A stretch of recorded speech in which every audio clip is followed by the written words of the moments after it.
It's been an absolutely exhilarating day.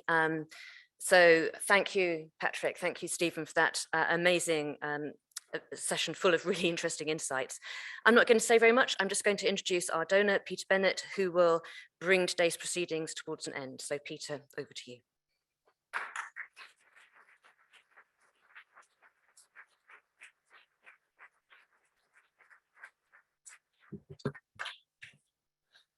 Thank you, Diane, for the welcome. I'm delighted to be here to celebrate the ongoing work that the Bennett Institute for Public Policy is carrying out and to participate in today's conference, just like the rest of you. I think others have mentioned it's really nice to be out with people again after the havoc created by over 2 years of COVID. So it's just nice to be out, and I'm delighted to be out and looking forward to dinner tonight and a drink after this. So I won't stand between you and drinks for very long. Why do we need another policy institute? That was something that a few friends asked me 5, 6, 7 years ago. And I think that it has to be something different. And I just want to, for those of you who are not aware, the mission of the Bennett Institute, which has been incredibly well affected by the university and the team, is to focus on the right kind of growth shared by all. So if you're thinking, what is different here versus what's going on at various other institutions in the UK, it's in the mission statement, the right kind of growth shared by all. And it's a thing that fits very comfortably in Cambridge. I want to say how incredibly proud I am to be associated with this institute. You know, I came to this college, some 40 years ago as a 19-year-old with my parents feeling very, very embarrassed that they were coming along with me to my room and might meet other people of my age. And then my mother found a girl living next door and said, "You must come and help my son." So, you know, I'm sure that kind of experience rings true to several of you, but it's amazing to then be able to come back here several times over the last few years. And today we're here in Churchill College, and there's an event called the Bennett Institute Conference, or the Bennett Conference. It's just so, I just feel so privileged and humbled by it all. I need to say a few thanks, and I'll try not to keep you too long. Firstly, Churchill College. I don't know where you are, Athene, but it's again another well-run and seamless event. It's the reason we keep coming back, and I hope that you'll pass on our thanks to everybody in the college for another well-organized day.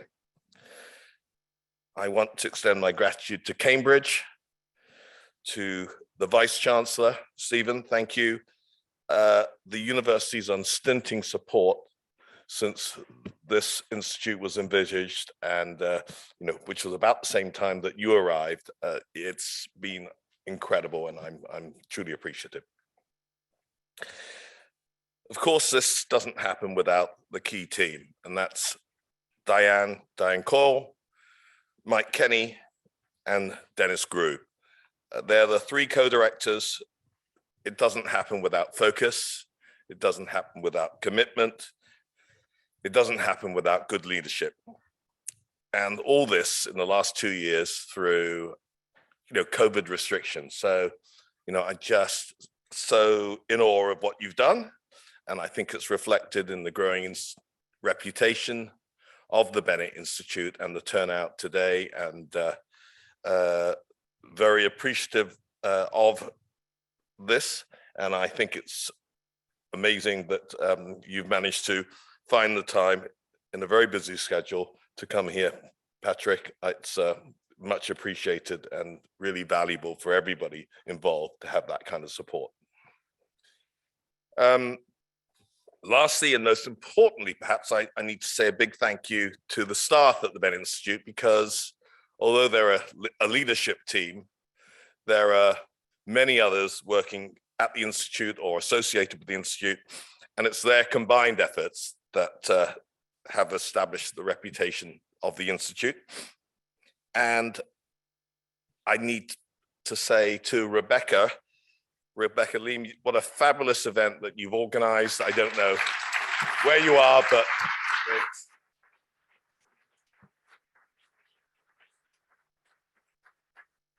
you know, I don't need to say anymore. Today, we have the opportunity to explore various issues, public issues being faced by governments and communities. And just to remind people, it was the importance of life opportunities, how political decisions are made, the meaning of progress and how to measure it, and how to improve productivity and why science matters for policymaking. I thank all the panelists who gave their time. Excuse me.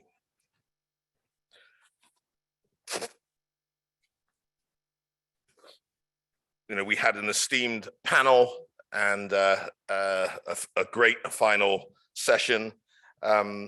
Everybody after this is able to go away and have a drink, and I hope we'll continue to interact with each other. You know, I want to say thank you to all of you for being part of this day, and hopefully you go back and extend the work of the Bennett Institute. In its short lifetime so far, it's clear to me that the Institute is having a measurable and positive impact in the public policy arena. I take great pride in that and think that everybody involved in that should take enormous pride in that. And to remind everybody of the mission and what differentiates it, it's the right kind of growth shared by all. And I think that's one of the reasons why it's been able to get this momentum. People relate to those values. So may I now take this opportunity to congratulate the 3 winners of the annual Bennett Institute Prospect Prize 2021. This award is designed to offer an opportunity for early career researchers and public policy professionals to explore challenging policy questions and to share their solutions. This year, the question posed was, is it possible to govern well in the age of populism? Indeed, a very pertinent question. And the winners were, in first place was Callum Watts, who's a policy fellow of the UK Cabinet Office. And the runners-up were Nina Foster, a clerk at the House of Commons, and Oliver Large, senior policy analyst at the Centre for Social Justice. Congratulations to all of you, and thank you for your thought-provoking submissions.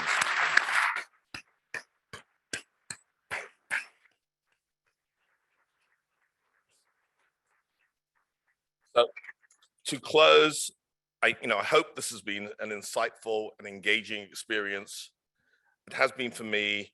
I hope it showcases some of the work that the Bennett Institute for Public Policy is currently focused on, and that it will inspire you to have an ongoing dialogue with us going forward.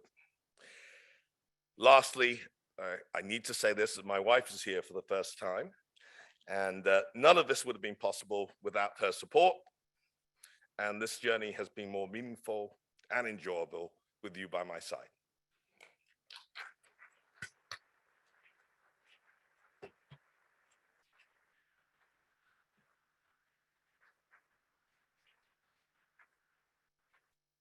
So we're nearly there. I want to echo Peter's thanks to our team, to all of you in the audience today and watching online too, to all of the panelists and participants. It's been a fantastic, exhilarating day. Please do stay in touch, carry on the conversations that you've started and that you will continue now. Stay in touch with us on Twitter, through our newsletter, watching what we put out on the website. If you want to speak to anybody, follow up and we'll try to facilitate those conversations. So this is a journey, to use the cliche, and we really welcome your continuing engagement with us. And that's it, folks. Please join us for refreshments over in the same place as before, and thanks to all of you.